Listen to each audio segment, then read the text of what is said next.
Ketika kita mengetahui triliunan rupiah uang APBN dibuat nomboki BUMN rugi, hal ini membuat murka banyak warga Indonesia. Yang lebih heran lagi adalah dia yang teken peraturan pemerintahnya, dia juga yang mengkritik BUMN. Enak bener dapat bantuan equity dari pemerintah. Ini sering banget begini. Yang melakukan dia, yang mengkomen dia, yang mengkritik dia yang punya jabatan sekarang selama 7 tahun. Kemarin dia mengkritik tambang itu milik Indonesia. Kok yang mengambil keuntungan asing sih? Kok enak BUMN rugi dibayarin APBN? Nah ini komen bikin bingung. Lah lu yang jabat, lu yang nanya, lu yang salahin pemerintah, lu sendiri yang melakukan pembiaran, bahkan di zaman jabatannya nikel dikeduk habis-habisan. Asli gue bingung dah sama lu pade. Gini deh, sudah berkali-kali kita mengatakan new mind anti negara berbisnis, biar swasta saja yang berbisnis. Namun pemahaman ala komunis sosialis bahwa negara berbisnis itu jauh lebih baik dan lebih menguntungkan dari swasta berbisnis telah masuk ke pikiran bawah sadar banyak orang sehingga tidak kritis lagi berpikirnya. Begini cara bernegara dari sisi lain. Pemerintah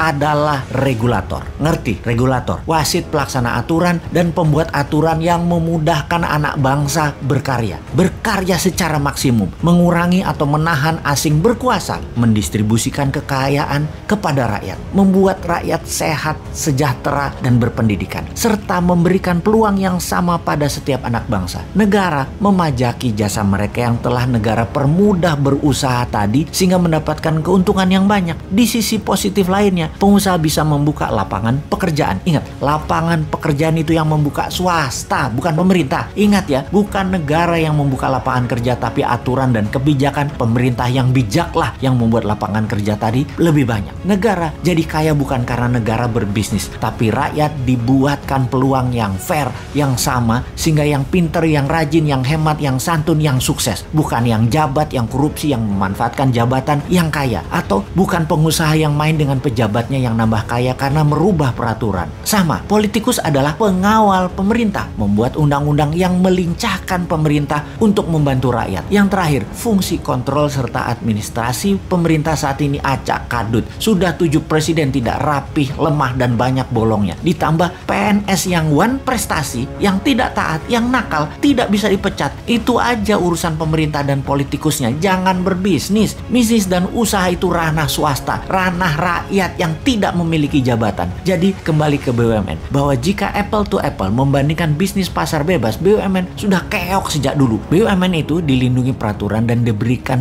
banyak kemudahan, tapi tetap nggak jalan dengan bagus. Ya, memang nggak bisa berbisnis, tidak humble si pejabatnya. Rakyat jadi pasarnya BUMN, modalnya dari pajak rakyat. Keuntungannya terbanyak hanya untuk segelintir orang pejabat dan komisarisnya saja. Jadi ketika diumumkan salah satu BUMN rugi 90 triliun dan akan menjual 6 ruas jalan tol, banyak yang tidak peduli juga masyarakat dengan info seperti ini. Juga banyak juga yang tidak mengerti kenapa rugi, padahal masuk tol kita semua bayar. Banyak yang heran. Tetapi kalau swasta, sungguh perusahaan BUMN itu sudah pilot dari dulu-dulu. Tapi kalau BUMN di bailout pakai APBN, pakai pajak rakyat, ya bubar.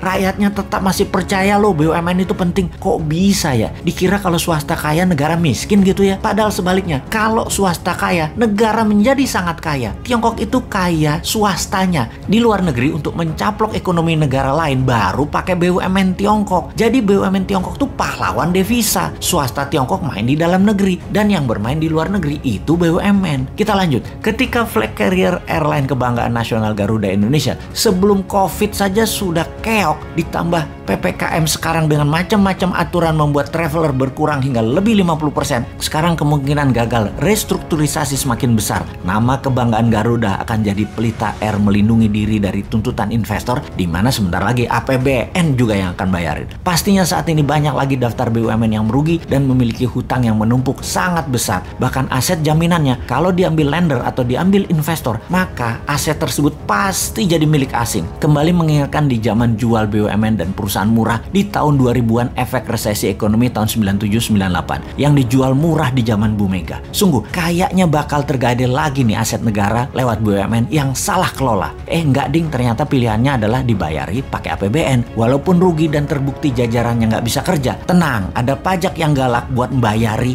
apapun perbuatan orang yang di atas walaupun goblok.